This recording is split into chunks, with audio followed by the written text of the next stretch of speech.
La Mégane va s'améliorer en 2025. Ah, bah il était temps. Alors, voyons. Chargeur 11 kW, one pédale, nouvelle finition Esprit Alpine. Ah, le V2L du coup.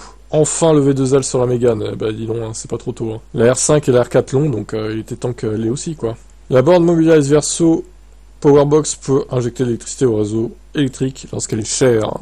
Bon ça, ouais, on l'avait vu effectivement. Alors je suis pas trop fan du système parce qu'au final ça te fait des cycles sur la batterie si c'est trop régulier, on va dire. Et surtout ça peut te décharger la batterie alors que tu en as besoin urgemment le lendemain, par exemple. Ce qui est pas fou. Par contre le V2L, oui, c'est toi qui décides, donc c'est bien.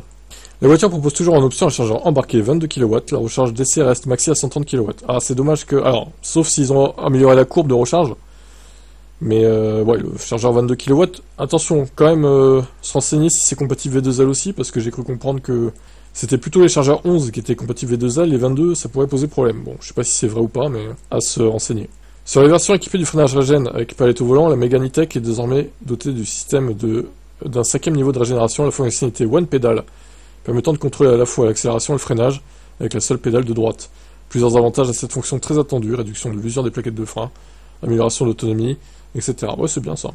Le One Pedal pourrait être implémenté en rétrofit sur les Mégane E-Tech produites après mars 2024. Intéressant. Bon, par contre, celles d'avant, désolé pour vous. Hein. Elles vont d'ailleurs perdre en valeur sur le marché de l'occasion. Elles sont compatibles plug and charge, ok. La petite batterie disparaît, c'est pas étonnant. Je voyais pas déjà l'intérêt de base, donc bon. Il reste donc que la batterie de 60 kWh avec 220 chevaux, 468 km de LTP. Alors dommage qu'ils aient pas mis une plus grosse batterie qui aurait fait, je sais pas, 70, 77 à la limite. Alors peut-être pas 82 comme le Scénic parce que je doute que ça serait rentré dedans. Mais je pense qu'il y avait moyen de mettre 70, 72 hein, dans la voiture. Arrivée d'une variante Esprit Alpine proposée avec le moteur de 220 chevaux, placée entre la Techno et l'Iconic, cette finition profite de quelques éléments de style, genre de 20 pouces Speedway, lame et fin. Ok, bon, pas très intéressant.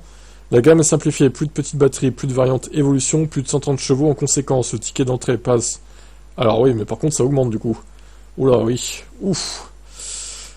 On passe de 34 000 à 39 500 avec la finition techno en 220 chevaux. L'Esprit Alpine coûte 41 500 € et l'Iconic 43 000 €. Ouais, mais là c'est le pet de barre niveau tarif là. Pff, oh là là. Ah bah non.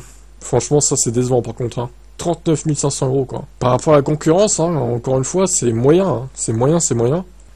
Qu'ils augmentent, oui, je veux bien, parce que la petite batterie a été supprimée. Mais de là à passer de 34 à 39 500, une augmentation de 3 000 €, ça aurait suffi, non? Je sais pas. Hein.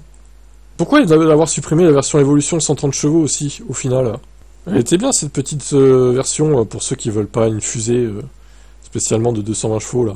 Ça convenait à tout le monde et en plus ça faisait la Mégane à un prix acceptable.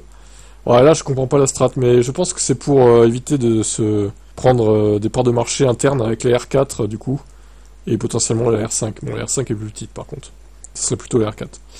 Bref, il y a du bon et du moins bon dans ces annonces là. Quel est votre avis vous?